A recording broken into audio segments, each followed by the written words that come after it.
अस्सलामुअलैकुम, आदाब दोस्तों। मैं हूं शम्स सईद और आप देख रहे हैं हर खबर आप तक।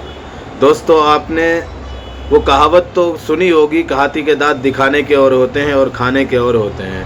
दरअसल आपको बता दें कि जिस बीजेपी ने दिल्ली में हिंदू मुस्लिम कर कर रात दिन एक कर दिया था चुनाव के दरमियान, उन्हीं को देखिए अल्लाह ताला ने कितना बड़ा काम ले लिया कि उन्हीं की तरफ से इफ्तार पार्टी का आयोजन दिल्ली में किया गया, जिसमें भाजपा सीएम रेखा गुप्ता, यानी जो दिल्ली की सीएम है रेखा गुप्ता समेत भाजपा नेताओं के साथ इफ्तार पार्टी में शामिल हुई है सीएम। और कई बड़े दिग्गज नेता जो किरण रिजिजू जी हैं, जो कानून मंत्री हैं, और मेवात से चौधरी जाकिर हुसैन वगैरह, और जो बीजेपी के उप मुख्यमंत्री बहुत सारे नेता शामिल हुए हैं। उसकी जरा झलक और तस्वीर देखिए आप, उसके बाद मैं आपको बताता हूँ।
वीडियो तो आपने देख ली दोस्तों। अब आपको बता देता हूं कि ये बीजेपी नेता कोसर जहां की इफ्तार पार्टी में सीएम रेखा गुप्ता साथ वीरेंद्र सचदेवा, जो बीजेपी के अध्यक्ष भी हैं, दिल्ली के केंद्रीय मंत्री किरण रिजिजू, और प्रवेश वर्मा जो उप मुख्यमंत्री हैं, मोहन सिंह बिस्ट, और विजेंद्र गुप्ता जो स्पीकर भी हैं, शामिल हुए। वहीं बड़ी संख्या में लोग भी मौजूद रहे।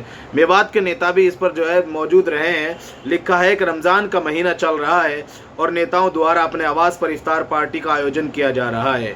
इसी बीच दिल्ली हज कमेटी के चेयरपर्सन और बीजेपी नेता कोसर जहां ने शनिवार को अपने आवास पर इफ्तार पार्टी का आयोजन किया। इसमें बीजेपी नेताओं के साथ सीएम रेखा गुप्ता शामिल हुई, और इनकी जो तस्वीरें हैं, दूसरी वीडियो भी आप देख लीजिए।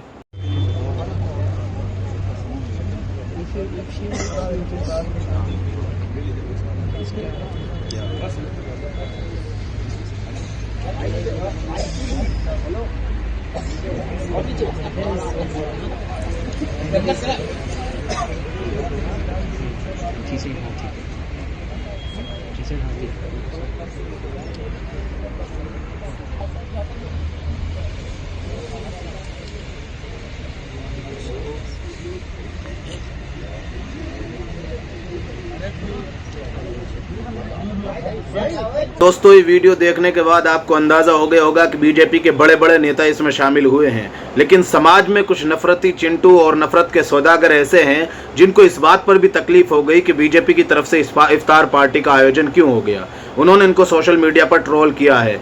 अब आपको बता दें कि बीजेपी नेता कोसर जहां की तरफ से जो इफ्तार पार्टी दी गई थी, इसमें सीएम रेखा गुप्ता के साथ विजेंद्र सचदेवा, हमने आपको बताया, केंद्रीय मंत्री किरण रिजिजू, प्रवेश वर्मा जो उप मुख्यमंत्री है, मोहन सिंह बिस्ट, और विजेंद्र गुप्ता शामिल हुए। वहीं बड़ी संख्या में लोग भी मौजूद रहे। सोशल मीडिया पर हुई ट्रोल। इफ्तार पार्टी में शामिल होने के बाद दिल्ली की मुख्यमंत्री रेखा गुप्ता को लोगों ने सोशल मीडिया पर ट्रोल किया। एक यूजर ने लिखा कि इफ्तार पार्टी में शरीक होती दिल्ली में सीएम रेखा गुप्ता जी, कुछ भाजपाई कहेंगे कि ये सब एआई की कृपा से संभव हुआ है। एक अन्य यूजर ने लिखा कि दिल्ली को सीएम रेखा गुप्ता और भाजपा के कई नेता पार्टी में शामिल हुए हैं और इफ्तार पार्टी का आनंद लिया। होली पर रेखा गुप्ता ने पानी बचाने का ज्ञान भी दिया था। यही अगर केजरीवाल करता तो उसका इनकी ट्रोल आर्मी केजरीउद्दीन न जाने क्या क्या बोल देती उसको। वहीं एक यूजर ने लिखा कि एक्स पर लिखा कि दिल्ली की सीएम रेखा गुप्ता ने इंडिया इस्लामिक कल्चर सेंटर में आयोजित इफ्तार पार्टी में भाग लिया। दिल्ली से स्टेट हज कमेटी की कौसर जहां से गले मिलकर गर्मजोशी से गले मिली। अब कल्पना करें कि अगर केजरीवाल या कोई और विपक्षी नेता ऐसा ही करता तो भाजपा IIT सेल उन्हें हिंदू विरोधी कहता, हिंदू भावनाओं को ठेस पहुंचाने के लिए FIR दर्ज की जाती। लेकिन चूंकि यह भाजपा है इसलिए कोई आक्रोश नहीं है, कोई बहस नहीं है। वहीं दूसरी तरफ लिखा है कि भारत सबसे बड़ा लोकतंत्र है।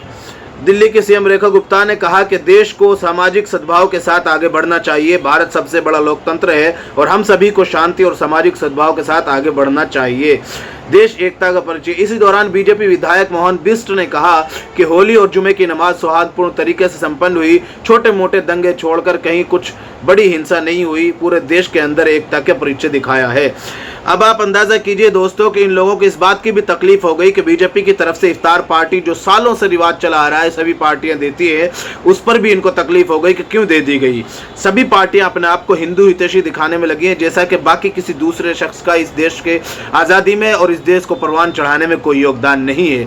बाकी नफरती सौदागर अपने नफरत का सौदागरी जारी रखे हैं। आप मोहब्बत फैलाइए और लोगों में अमन शांति का दर्श दीजिए और लोगों तक ये पैगाम पहुंचाइए। दोस्तों अंत में आपसे निवेदन है कि आप हमारे इस चैनल को सब्सक्राइब ज़रूर कीजिएगा और हमारे फेसबुक पेज हर खबर आप तक को भी ज़रूर फॉलो कीजिएगा, ताकि आप तक वो खबरें पहुंचती रहें जिनको गोदी मीडिया नहीं दिखाता है।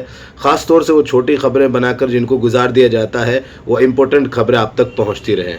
फिलहाल इन तस्वीरों में इतना ही। आगे फिर मुलाकात होगी आपसे किसी ऐसी खबर के साथ। तब तक के लिए जय हिंद, धन्यवाद दोस्तों।